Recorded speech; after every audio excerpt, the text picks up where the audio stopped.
고린도전서 5장에는 너희 중 장로들에게 권하노니라고 했습니다. 여기에서 나오는 장로는 지금 우리 시대의 교회의 장로하고는 다릅니다. 이 말씀에 나오는 장로는 감독 또 이제 같은 의미로 이제 쓰이는데 이제 목회자를 의미합니다. 목회자를. 우리가 알고 있는 지금 시대의 장로는 스코틀랜드 장로교회에서 이제 장로라는 어떤 그런 직책이 이제 만들어진 그 전통을 따라서 그렇게 조직이 된 것이고, 실제로 이제 우리나라 교회에서는 다 장로가 있지만은 다른 나라에 가면은 장로가 없는 교파들도 있습니다. 침례교 이런 데는 사실 장로가 없죠. 장로가 없는데 이제 장로교회 장로들이 하도 이 권세를 부리니까 그걸 본받고 싶어가지고 다 교회마다 장로를 다 만들어 놨는데, 이게 아주 이제 이 목회자를 사람을 이제 아주 피곤하게 만드는 일이 이제 비일비재 안 됩니다. 그래서 이제 목회자들의 꿈에도 소원이 장로 없는 교회에서 목회하는 거, 이제 그렇게 될 정도로 이제 너무너무 시달리다 보니까 그런 거죠. 그래서 너희 중 장로들에게 권하노니, 나는 함께 장로된 자, 베드로가 장로가 아니잖아요. 예수님의 수제자잖아요. 그렇지만 장로된 자요라고 하는 것은 이제 목회자라는 의미, 그런 의미로서 이야기를 하는 것이죠. 그리스도의 고난의 정인이여 나타날 영광에 참여할 자니라 했습니다. 너희 중에 있는 하나님의 양무리를 치는 사람을 가르쳐서 목사라고 합니다. 목자가 길을 목자잖아요. 스승사자고, 그죠? 예? 스승으로서 길러낸다. 이게 양무리를 치는 겁니다. 목자라고 그러기도 하죠. 그죠? 그런데 이제 양무리를 치되 첫 번째 어떻게 하지 말라고요? 억지로 하지 말라. 그 다음에 두 번째는 하나님의 뜻을 따라 자원함으로 해라. 그래 기쁜 마음으로 하라는 겁니다. 그러니까 목사로서의 사명이 아니고 자원해서 목사가 되라 그 말이 아니고, 사명감으로 목사를 하는데 설교하는 것도 기쁜 마음으로 하고, 그죠? 성도들을 위로하는데도 성도들 위해 기도하는 것도 이렇게 기쁜 마음으로 해주라는 거죠. 억지로 하지 말고, 게다가 그 밑에는 뭐라고 그랬습니까? 더러운 이득을 위하여 하지 말고 이렇게 이야기했잖아요. 그러니까 목회자가 목회를 해가지고 돈을 번다, 이건 조금 아니잖아요. 그렇지 않습니까? 게다가 또 돈을 벌었어. 목회자가 목회를 하는데 너무 어려워가지고 뭐 강릉에만 해도 이제 몇 분 계시는 거 제가 알고 있어요. 장사를 했는데 뭐 떼돈을 벌었어. 떼돈을 벌으니까 이제 막 교회도 안 나가고 목사도 때리차고 교회도 안 나가시는 거야. 예? 제가 그런 사람 몇 사람 알고 있어요. 예? 그러니까 이게 이제 이게 뭡니까? 이제 더러운 이득을 위하여서 이제 목회를 하면은 목회의 목적이 뭐가 됩니까? 돈이 되는 거거든요. 돈 때문에 목회를 하는 꼴이 되고요. 어떻게 하든지 이제 교회에 돈이 쌓이면 그것을 이제 자기 주머니에 가룟유다처럼, 예? 연보계를 맡은 가룟유다가 사람들이 헌금을 하면 자기 주머니에 막 집어넣었잖아요. 예? 이제 그런 꼴이 되는 겁니다. 그런 꼴이. 자꾸 이제 돈에 대한 욕심을 부리고 그렇게 되는 것이죠. 그래서 이제 더러운 이득을 위하여 목회를 하는 게 아니라 기쁜 마음으로 기꺼이 하라라고 이렇게 이야기를 하고, 또 맡은 자들에게 주장하는 자세를 하지 말고 뭐 이래라 잘하라 자꾸 이렇게 목사가 무슨 명령하듯이 그렇게 하지 말고, 나도 잘 못하지만 우리 다 같이 한번 잘해봅시다, 뭐 그런 마음으로 가지고 이렇게 해야 되지. 예? 이래라 잘하라 이래라 뭐 이런 식으로 이야기를 해가지고는 뭐 되겠습니까? 예? 되겠습니까? 그러면 안 되겠죠. 그죠? 예? 그러면 안 되겠죠. 그래서 주장하는 자세, 내가 목사니까 이 목회자가 이 교회에서는 대장이야. 그러므로 목회자의 말을 따라야 되고, 목회자의 말을 듣지 않으면 벼락을 맞을 줄 알아라. 천벌을 받을 것이니라. 이렇게 나가면 안 되죠. 예? 목사가 그런 말을 하면 안 돼요. 그런 말은 천벌을 받을 줄 알아라. 마음속으로는 그런 기분이 들는지는 몰라도 사람 입 밖으로 낼 말이 있고 입 밖으로 내서는 절대로 안 되는 말이 있는 거 아닙니까? 이제 그런 말이 되는 것이죠. 그래서 주장하는 자세를 하지 말고 양무리의 봄이 되라 라고 했습니다. 그리하면 목자장이 나타나실 때 시들지 아니하는 영광의 관을 얻으리라. 자, 5절입니다. 젊은 자들의 이와 같이 장로들에게, 그렇게 목회자들에게 순종하고 다스로 겸손으로 허리를 동이라. 그 겸손으로 허리를 딱 동여서 그 목회자한테 함부로 말하지 말라, 뭐 이런 얘기. 아니 이게 솔직하게 얘기해서 성경에 대해서 예, 뭐 저보다 많이 아시는 분도 있겠지만은 예, 저도 성경에 대해서는 모른다고 할 수 있는 사람은 아니잖아요. 그랬으면 누가 저한테 배우려고 하겠습니까? 예? 그러니까 제가 이게 성경을 주석까지 쓰려고 했었어요. 성경 주석은 아무나 쓰는 게 아니에요. 정말로요. 예? 성경 주석을 쓰려고 하다가 마태복음 한 반까지 갔다가 너무 힘들어가지고 아이고 이거 자료를 준비해야 될 게 너무 많고 이래가지고 도저히 못하겠대. 힘들어서 못하겠대. 저는 강의는 뭐 그냥 뭐 편안하게 막 그냥 그 자리에서 즉흥적으로 막 할 수 있는데 이게 또 책 쓰는 사람은 또 따로 있어.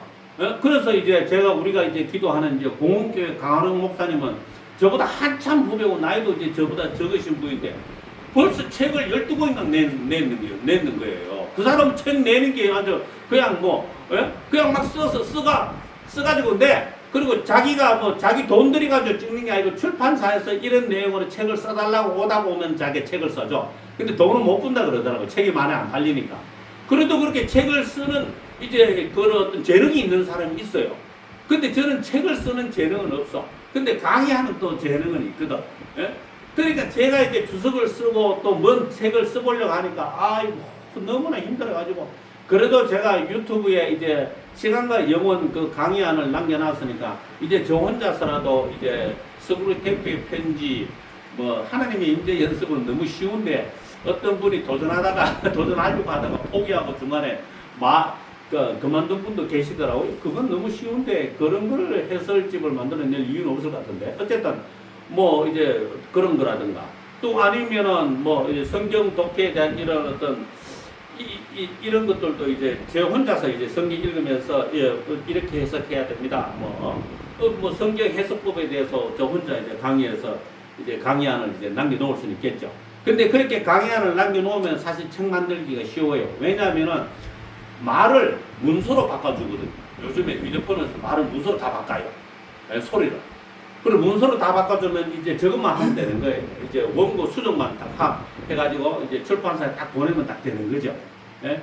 그런데 뭐 제가 뭐 출판사에 보내가 책 낼 일이 뭐 있나? 거접한 책을 만들어낼 이유도 없고, 제가 무슨 어떤 큰 교회 가기 위해서 제가 이런 책을 냈습니다라고 이렇게 뭐 잡스러운 그런 책을 뭐 옛날 같았으면 냈겠지. 좋은 교회 가보려고. 근데 지금은 늦었어. 그래서 뭐 아무튼 그래요. 그래서 이렇게 장로들에게 순종하고 다 서로 겸손으로 허리를 동이라 했는 거예요. 예? 암만 하면은 그 교회 목회자보다 더 성경을 많이 알겠냐고요. 목사님들은 항상 성경을 두고 씨름을 하잖아요. 평소에 보는 책이 성경이지 않습니까? 그죠? 예? 그러니까 물론 평신도도 성경을 열심히 보고 성경에 대해서 잘 이해할 수 있는 분이 계시지만은 기본적으로 목회자는 이게 업이고 그 사람은 그냥 공부하는 거고 그러니까 당연히 전문가는 목회자가 전문가인 거예요. 성경에 대한 전문가는 목회자이고 설교에 대한 전문가는 목회자인 겁니다. 다른 사람이 더 유창하게 설교를 잘한다고 해가지고 목사님 내려오시오 내가 설교하기시오 이렇게 이야기를 하면 되겠습니까? 안 됩니다. 안 되니까 하나님은 교만한 자를 대적하시되 겸손한 자들에게는 은혜를 주신다 그랬는 겁니다. 그렇게 해서 이제 목사님한테 자꾸 이렇게 교만한 그런 태도를 보이면 안 됩니다. 예? 저도 옛날에 그런 일을 겪었습니다. 저도 설교를 잘하려고 결심을 하면은 못하는 사람은 아닌데 그런데 이제 제가 이제 부목사로 있을 때는 사람들이 저보고 저 항상 이제 은혜를 많이 받았다 그러고 우리 목사님 설교 정말 잘한다 그러고 정말 우리나라에서 손꼽히는 목사님 설교 잘하시는 목사님인 것 같다. 제가 직접 저 방송국 PD한테 그 이야기 들었습니다. 그렇게 이야기를 듣고 했는데 제가 개척교회 딱 하니까 대부분 성도들이 태도가 달라지더라고요. 설교를 이렇게 하세요 저렇게 하세요 코칭을 하지를 않아하나 나중에는 목사님 설교를 듣다 보니까 답답하니 나하고 설교를 돌아가면서 합시다. 이러는 거 얼마나 자존심이 상하든지 갑자기 은혜 받았다고 말하던 사람이 갑자기 설교를 돌아가면서 하자고 그러는 거야. 그러니까 제가 이 뚜껑이 안 열리겠습니까? 자괴감이 생기고요. 내가 개척교회 한다고 성도들이 먼저 얕잡아 보는구나. 성도들이 먼저 얕잡아 보고 깔보고 자기 눈 아래로 보는구나. 그래 겸손하게 목사님에게 배우고 목사님 우리 기도합시다. 목사님 힘든 일 없습니까? 제가 어떻게 하든 힘이 되어 드리겠습니다. 이렇게 하지를 않는 거예요. 제가 이번에 이제 저 목회 지원 이 위원회 그 가가지고 제가 참 쇼킹한 소리를 되게 많이 들었는데 그 어떤 분이 이제 20억을 들여가지고 이제 교회를 지었어요. 20억을 들여가지고 교회를 지었는데 뭐 교회는 한 100명 되셨는가 봐요. 그런데 이제 20억을 들여서 교회를 지었는데 1년에 1억이 넘게 이자가 나오는데 이 성도들이 이제 헌금에 대해 열성적이지를 않다 보니까 매년 1억씩 이자가 쌓이는 거예요. 그걸 10년을 버텼으니까 이자만 해도 어떻게 됩니까? 10억이라는 이자가 남아버리는 거예요. 그래가지고는 목사님이 도저히 못 견뎌가지고 이제 안수 집사들하고 이제 중직자들을 불러가지고 여러분들이 여기에 대해서 책임을 지고 성실하게 임하겠느냐 아니면 교회를 팔겠느냐 하니까 교회를 파는 게 낫겠다 이렇게 다 나온 거예요. 그러니까 목사님은 이 10억이라는 교회를 딱 팔았는데 남는 게 없고 남는 게 없고 오히려 4억을 빚졌는 거예요. 도로 4억을 딱 빚지니까 100명이 되는 교인이 한 명도 안 남고 싹 다 놨거든요. 그거 어떻게 견디겠습니까? 예? 어떻게 견디겠습니까? 야, 참. 우리 교단 신문이 있습니다. 우리 교단 신문에 작년에 보도된 내용으로는 작년에 자살한 목회자가 20명, 그것도 최소 미니멈으로 최소한으로 그렇습니다. 어떤 분은 전북 익산에서 이제 카페도 하고 교회도 하시는 목사님은 산모와 애들을 죽이고 불신자살을 했습니다. 얼마나 힘이 들면 그랬겠습니까? 물론 목회자가 그러면 안 되죠. 기독교인으로서 자살한 사람도 1600명이 넘습니다. 기독교인으로서 그러면 안 됩니다. 자살하면 반드시 지옥 갑니다. 절대 안 됩니다. 알겠어요? 자살하면 반드시 지옥 갑니다. 그래서 암만 힘들어도 자살은 안 돼요. 차라리 길거리 불황자가 되라고요. 길거리 불황자 많잖아. 예? 뭐 내가 길거리 불황자 뭐 되면 안 될 이유가 뭐 있는데? 예? 자살은 절대로 안 됩니다. 남한테 가서 이제 쓰레기통 뒤져가 먹을 것을 찾는 한이 있더라도 자살은 안 됩니다. 예? 그런데 한편으로 생각하면은 목사님들이 얼마나 이렇게 아니 그러니까 이제 교회를 팔아가지고 빚만 4억이 딱 남으니까 교인들이 다 떠나가면은 이제 목사님 마음에 얼마나 많은 이제 염려와 근심과 불안과 우울감이 얼마나 많이 찾아오고 맨정신을 버틸 수 있겠습니까 이게? 예? 어디 그것뿐이겠습니까? 그 외에도 뭐 말하자면 뭐 너무 이제 뭐 심지어 이제 어떤 시골에서 오신 목사님은 그러시더라고요. 저하고 같은 성인데. 그래도 목사님은 강릉이 전도가 안 된다 하더라도 그래도 목사님은 교회 앞을 지나다니는 사람이라도 있지 않습니까? 시골은 하루 종일 사람이 없다. 지나다니는 사람도 없다고. 너무너무 고독하고 쓸쓸하고 힘들다고. 그거 맞죠? 뭐 아무도 안 지나다니니까. 예? 아무도 안 지나다니니까 농촌에 사시니까. 그리고 교회 자립도 안 되고. 예? 그러는데 이제 뭐 예를 들어서 애가 뭐 축구하고 싶다 그러면은 돈이 없으니까 축구 못한다. 딸내미가 뭐 플루트 나 배우고 싶어 이러니까 돈이 없으니까 플루트 배울 수 없다. 이러니까 이제 딸내미도 이제 나는 왜 이렇게 가난하게 살게 되나 하고 울고 아들은 축구하고 싶은데 아버지가 돈이 너무 없어서 축구를 못 시켜주니까 또 울고. 예? 그런 가슴 아픈 사연을 끌어안고 목회 자리를 떠나지 않고 버티고 있는 거예요. 그런 분들 생각하면은 어떻게 목사님한테 교만한 마음을 가지고 대적할 수 있냐 이 말이에요. 목사님 제가 도와드릴 일은 없습니까? 요즘에 마음은 평안하십니까? 이렇게 좀 물어봐주면 안 됩니까? 예? 그렇지 않습니까? 예? 목사가 죽으면 성도도 따라 죽잖아요. 교회 나가봐야 어디 갈 건데요, 또요. 예? 그래가지고 교회 나가가 딴 데 가면요, 하나님에게 상 못 받아요, 상요. 왜냐면 도망갔잖아요. 어려운 교회라고 도망갔잖아요. 그죠? 편안한 교회를 찾아간 거잖아요. 그 상 못 받는다니까, 그거. 그러니까 보십시오. 그 6절에 그러므로 하나님의 능하신 손 아래서 겸손하라. 때가 되면 너희를 높이시리라. 너희 염려를 다 주께 맡기라. 이는 그가 너희를 돌보심이라.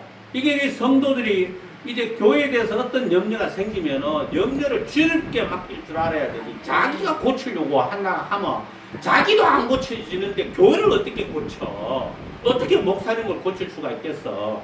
안 그렇겠습니까? 목사님이 뭐 설교를 뭐 하루 이틀 했나? 습관이 돼 있잖아요. 설교하는 방식이나 스타일이.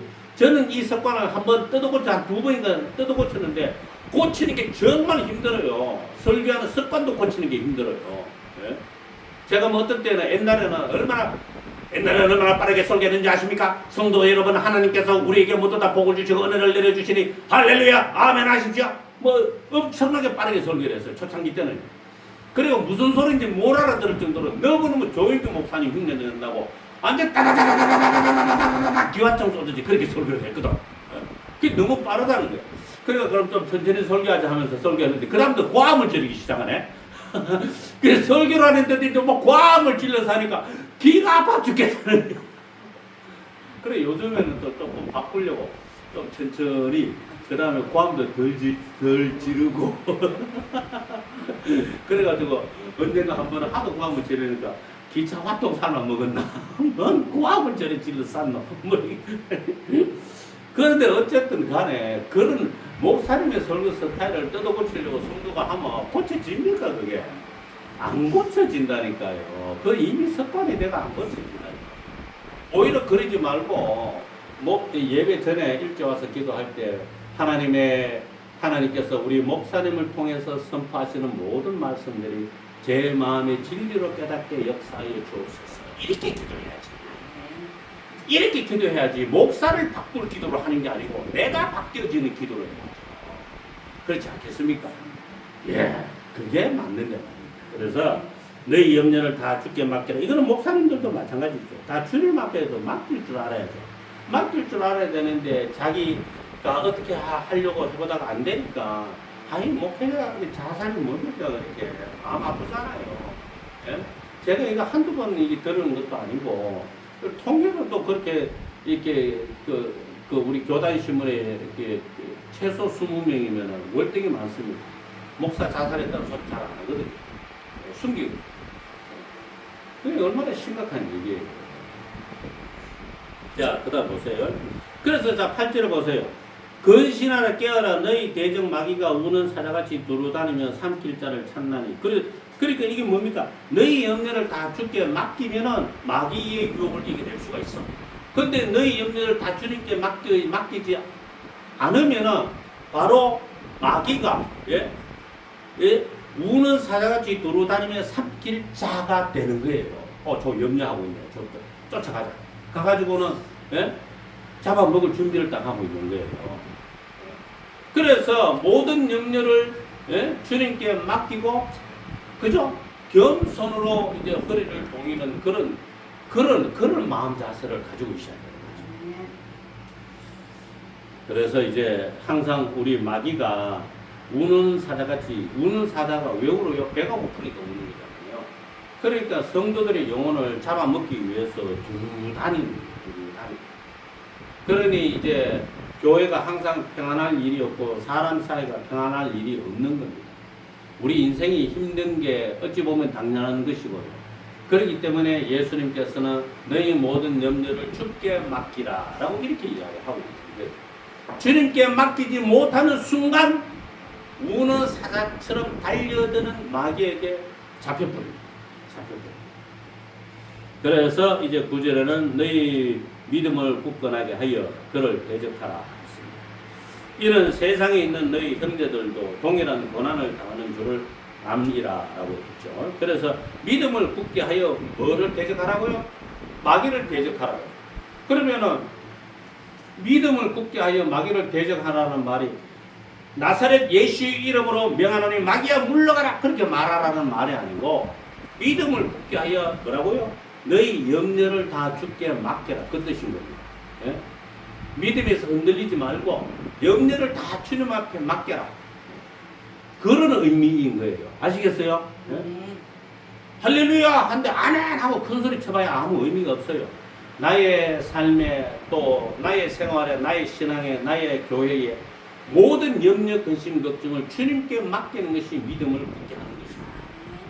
자, 그 다음에 이제 10절 모든 은혜의 하나님 곧 그리스도 안에서 너희를 부르사 자기의 영원한 영광에 들어가게 하시니가 잠깐 고난을 당한 너희를. 그러니까 우리가 당하는 고난은 뭐든지 잠깐입니다. 금방 막 죽을 듯이 막 고민되고 막 저도 그렇더라고요. 저도 이게 수입 지출에 밸런스가 안 맞으니까 한 2주가 막 미칠 듯이 막 머리가 이제 깨질 듯이 아프더라고요. 그래서 이제 고민하다가 이제 하나님께서 어떻게 생각할지 모르지만 내가 선교사님들한테 양해를 구하고 약간 이제 뒤로 미루고 이제 마음의 평안을 찾아서 균형을 맞춰야 되겠다. 하지만 반드시 다시 시작하자. 이제 그러고는 이제 다시 시작하기를 이제 기도하고 하면서 이제 양해를 구했던 거죠. 그러니까요, 우리가 당하는 고난은 시련이나 역경, 환난, 이제 근심, 걱정 이런 것들은 잠깐이라고. 잠깐. 그 잠깐을 못 견뎌 가지고 몹쓸 짓을 하면 안 돼요. 몹쓸 짓을 하면 안 돼요. 그러면은 더더욱 더 큰 어려움이 닥치게 되니까 안 되는 거죠. 예. 자, 그 다음에 이제 잠깐 고난을 당한 너희를 친히 온전하게 하시며, 편하게 하시며, 강하게 하시며, 털을 견고하게 하시리라. 그러니까 이게 뭐냐 하면은, 시련과 환란과 역경과 시험과 이제 근심, 걱정이 올 때, 그걸 이겨내면은 더 강해집니다. 그걸 이겨내면. 근데 이겨내지 못하면 또 져요. 왜? 이겨내지 못하면 계속 지게 돼 있어요. 이겨내면은 강해져요. 네? 이겨내지 못하면 계속 쓰러지게 되는 거예요. 계속. 그래서 성도들이 이 저절로 믿음이 강해지는 법이 없기 때문에 이겨내려고 어떤 일이 와도 하나님께 감사하고 회개하는 일이 왜 없겠습니까? 우리가 하나님께 회개하고 그 다음에 끊임없이 감사해서 자꾸 이겨내려고 해야 돼요. 어떠한 시련과 시험과 역경과 환난과 고난에도 이겨내려고 해야 되지. 자꾸 도망가려고 하면은 상도 못 받고 오히려 이제 하나님께서는 보실 때 하나님께 발견되는 그런 좋은 사람이 아니고 좋은 성도가 아니고 잡아라. 조금 어려우니까 일단 도망가네. 자 보지 마시고 일단 도망가네. 저놈 봐라. 도망부터 가네. 이렇게 되면은요. 이거 하나님 앞에 복 받을 게 없는 거예요. 상 받을 것도 없고요. 예? 자꾸 도망다니면서 무슨 복을 바라는 거예요. 뭐 잘되기를 바라요. 도망다니면서. 복은요, 하나님 앞에 충성된 자가 복을 받는 겁니다. 충성되다고 하는 것은 믿음을 변치 않고 끝까지 성실하게 믿음을 지켜 나가는 사람을 가르쳐서 충성되다 이렇게 이야기하는 겁니다. 자, 그래서 11절에 권능이 세세에 무궁하도록 그에게 있을지어다. 아멘. 이렇게 하나님께 이제 영광을 돌리고 찬양을 돌리는 거죠. 내가 신실한 형제로 아는 실로 안으로 말미암아 너희에게 단단히 서서 권하고 이것이 하나님의 참된 은혜임을 증언하노니 너희는 이 은혜에 굳게 서라라고 했습니다. 그래서 은혜에 항상 이제 아까는 믿음을 굳건하게 하여라고 했고 지금은 뭐라고 해요? 은혜에 굳게 서라라고 했습니다. 그래서 은혜와 믿음과 모든 염려를 주께 맡기는 것은 다 똑같은 색깔이 됩니다. 다 똑같은 색깔. 은혜를 받아야 평강이 있고 평강이 있어야 믿음에 굳건하게 있을 수 있고 믿음이 굳건해야 모든 염려를 주님께 맡길 수 있는 겁니다. 그게 안 되면은요 마귀가 우는 사자처럼 두루다니며 상결자를 찾을 때 걸려드는 거죠. 딱 하고 걸려드는 택하심을 함께 받은 바벨론에 있는 교회가 너희에게 문안하고 내 아들 마가도 그리하느냐. 왜 바벨론이라는 표현을 썼는지 모르겠어요. 이 바벨론은 지금 베드로가 이제 성경을 기록할 때 그때 바벨론이라는 게 있었던 게 아니거든요. 그러니까 페르시아는 지금이 이제 이란 쪽이고 바벨론은 이제 그 터키 이제 이쪽이었던 걸로 제가 기억을 하고 있는데 왜 바벨론에 있는 교회가라고 했을까요? 이 바벨론은 아마 상징적인 지명인 거예요. 아시겠어요? 네? 그러니까 베드로 시절에 바벨론이라는 지명이 있었던 게 아니거든요. 근데 이제 바벨론은 타락한 도시, 타락한 제국을 의미한단 말입니다. 그러니까 교회가 어디에 있다고요? 타락한 도시, 타락한 제국 위에 그 안에 교회가 있다 이 말입니다. 그러니까 얼마나 버텨내기가 힘들겠어요. 지금 우리 교회가 그렇잖아요. 지금 우리나라의 교회가 마치 바벨론에 있는 교회처럼 교회가 너무 힘들잖아요. 교회가 너무 힘드니까 문 닫는 교회도 너무 많고 목회를 그만두시는 분도 너무 많고 심지어는 몹쓸 행동으로 끝을 내는 분도 많고 이렇게 되는 겁니다. 이렇게. 그러니까 이런 어떤 환경의 영향을 안 받을 수가 이제 없다는 그런 의미가 되는 거죠. 그래도 이러한 바벨론에 있는 교회들을 위해서 바벨론에 있는 교회가 뭐라고요? 너희에게 무난하고 라고 이야기했습니다. 너희에게 무난하고. 그러니까 이렇게 힘든 상황에 있는 그런 교회들도 이제 너희들에게, 그러니까 너희들이 어디에 본도, 갈라디아, 갑바도기아, 아시아와 비두니아 흩어진 나그네 이렇게 이제 택하심을 받은 사람들 이런 어떤 교회들에게 이렇게 문안을 한다. 부디 이제 믿음을 굳건히 지켜라. 은혜를 받아 마음의 평강을 누리라. 모든 염려를 주께 맡기라. 라고 이렇게 문안한다. 이런 이야기를 하고 있습니다. 그리고 내 아들 마가도 그리하느니라. 라고 이야기를 하고 있습니다. 이 마가가 진짜 아들은 아닙니다. 그렇게 이제 신앙의 아들이다. 이제 이런 의미라고 봐야 되겠죠. 너희는 사랑의 입맞춤으로 서로 문안하라.